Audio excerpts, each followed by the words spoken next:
ગૃહ રાજ્યમંત્રી શ્રી હર્ષ સંઘવીએ પોલીસ મુખ્ય કંટ્રોલની રૂમની મુલાકાત લઈ સીસીટીવી સર્વેલન્સની કામગીરીનું નિરીક્ષણ કર્યું. ગૃહ રાજ્યમંત્રી શ્રી હર્ષ સંઘવીએ અંબાજી મંદિરમાં દર્શન કરી ધન્યતા અનુભવી. ભાદરવી પૂનમ મેળો નિર્વિઘ્ને પૂર્ણ થાય એવી પ્રાર્થના કરી. રાજ્યના ગૃહ રાજ્યમંત્રી હર્ષ સંઘવી ભાદરવી પૂનમમાં મેળાના બીજા દિવસે અંબાજી પધાર્યા હતા. ગૃહ રાજ્યમંત્રી શ્રી હર્ષ સંઘવીએ અંબાજીમાં વિવિધ સેવા કેમ્પની મુલાકાત લઈ સરકાર અને સેવાભાવી સંસ્થાઓ દ્વારા કરવામાં આવેલી સુવિધાઓનું નિરીક્ષણ કર્યું હતું.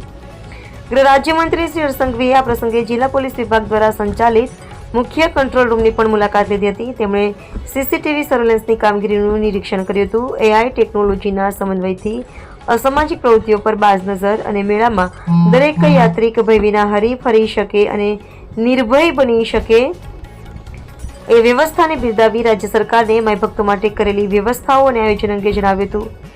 ત્યારબાદ ગૃહ રાજ્યમંત્રી હર્ષ સંઘવીએ રાજ્યસભાના સાંસદ શ્રી મયંક નાયકની સાથે અંબાજી મંદિરમાં દર્શન કરી ધન્યતા અનુભવી હતી. તેમણે ભાદરવી પૂનમ મેળો નિર્વિઘ્ને પૂર્ણ થાય એવી પ્રાર્થના કરી હતી. ગૃહ રાજ્યમંત્રી હર્ષ સંઘવીએ જિલ્લા વહીવટીતંત્ર અને સામાજિક સંસ્થાઓ દ્વારા યાત્રિકોની સુવિધાઓ માટે કરવામાં આવેલ વ્યવસ્થાઓને બિરદાવી ટીમ બનાસ સેવા કેમ્પના આયોજકોને અભિનંદન પાઠવ્યા હતા.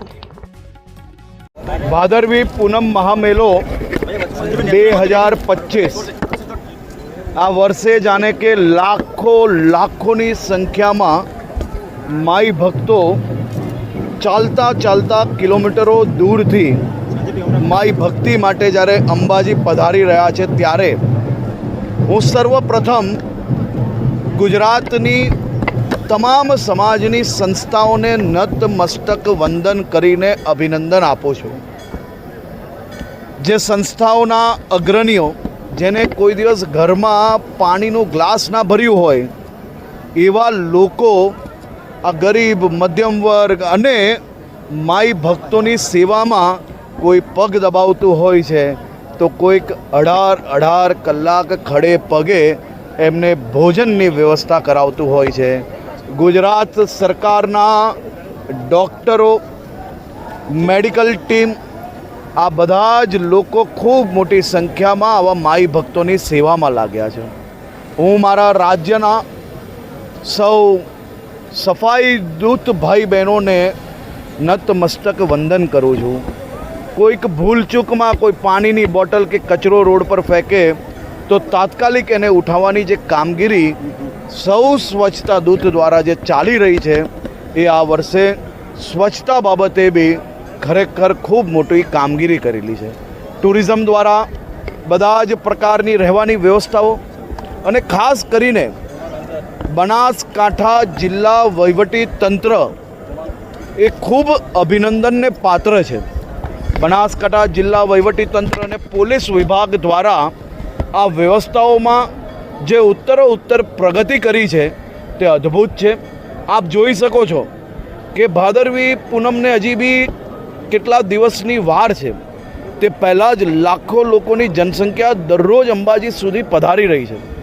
પરંતુ સ્વચ્છતાની બાબત હોય કે કોઈ બી વ્યક્તિની સુરક્ષાની બાબત હોય કે પછી સારી રીતે દર્શન કરવાની વ્યવસ્થાની વાત હોય, આ બધી જ દિશામાં બનાસકાંઠા વહીવટી તંત્રએ આ વર્ષે બધા જ રેકોર્ડો તોડીને એક નવો રેકોર્ડ વ્યવસ્થાની બાબતમાં સ્થાપ્યો છે. તે બદલ હું આજે ટીમને અભિનંદન આપવા આવ્યો હતો.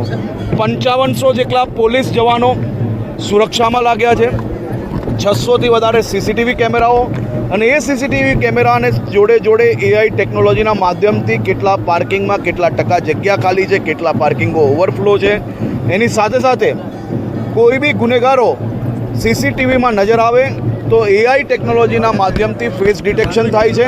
આજે આપણે જોયું અનેક ગરીબોએ જેનો મોબાઈલ ખોવાયો હોય, ચોરાયો હોય, 13 તુજકો અર્પણના માધ્યમથી તે લોકોને ફરી પાછો આપવામાં આવ્યો. કોઈ કોર્ટના ધક્કા નહીં, કોઈ પ્રકારના ધક્કાઓ વગર માઈ ભક્તોને આજે જ અહીંયાથી સ્થળ પરથી પોતાની વસ્તુ મળી જાય એ પ્રકારની વ્યવસ્થાઓ કરવામાં આવી છે. રાજ્ય સરકાર દ્વારા 5500 એક્સ્ટ્રા બસોની વ્યવસ્થા કરવામાં આવી, જેથી માઈ ભક્તોએ કોઈ બી પ્રકારના વધારાના ખર્ચ કરીને અહીંયા સુધી આવવું ના પડે. સરકાર દ્વારા સનાતનીઓને પોતાના ધર્મની આસ્થાઓ ખૂબ સારી રીતે નિભાવી શકાય તે માટે મુખ્યમંત્રી શ્રી ભૂપેન્દ્રભાઈ પટેલે વધુમાં વધુ વ્યવસ્થાઓ આપવા માટેનો નિર્ણય લીધો છે અને એ જ પ્રકારે કામગીરી આગળ વધી રહી છે. હવે કોઈએ 100, 101, 108 આ પ્રકારના નંબર યાદ ના રાખવા પડે. માત્ર ને માત્ર કોઈ બી તકલીફમાં 112ની વ્યવસ્થાઓ અહીંયા કરવામાં આવી છે અને 112 લગાડવાની સાથે જ આખું વહીવટીતંત્ર એમને મદદગાર થઈ શકે એ પ્રકારની વ્યવસ્થાઓ બી કરવામાં આવી છે. વાહન ચોરી, ચીલ ઝડપના બનાવોને બી રોકવા માટે 500થી વધારે પોલીસ, મારી સી ટીમની બહેનો માઈ ભક્તોની જેમ જ એ લોકોની સાથે ફરતી હોય, કોઈને ખ્યાલ ના આવે. અમારા બનાસકાંઠા પોલીસ તથા ગુજરાત પોલીસના જવાનો આખા રૂટ પર એ સિવિલ ડ્રેસમાં બી રાખવામાં આવ્યા છે, જેથી આ પ્રકારના કોઈ બી રોમિયો હોય કે કોઈ બી પ્રકારના અસામાજિક તત્વો હોય એને પકડવામાં આપણે ઝડપથી સફળતા પ્રાપ્ત થઈ શકે. હું એવું માનું છું કે દેશભરના લોકોએ સામાજિક, સરકારી, વહીવટીતંત્ર બધા જ સાથે મળીને આટલી મોટી વ્યવસ્થાઓમાં કઈ રીતે વ્યવસ્થા થઈ શકે તે માટે જે સેવાકીય કેમ્પો છે એ કેમ્પોમાં જરૂરથી જોવું જોઈએ કે આ રાજ્યના નાગરિકો કઈ રીતે એકબીજાની સેવા કરે છે. હું ફરી એકવાર બનાસકાંઠા જિલ્લા વહીવટીતંત્ર, બનાસકાંઠા પોલીસ, ગુજરાત ટુરિઝમ આ બધા જ ડિપાર્ટમેન્ટને ખૂબ ખૂબ અભિનંદન આપું છું.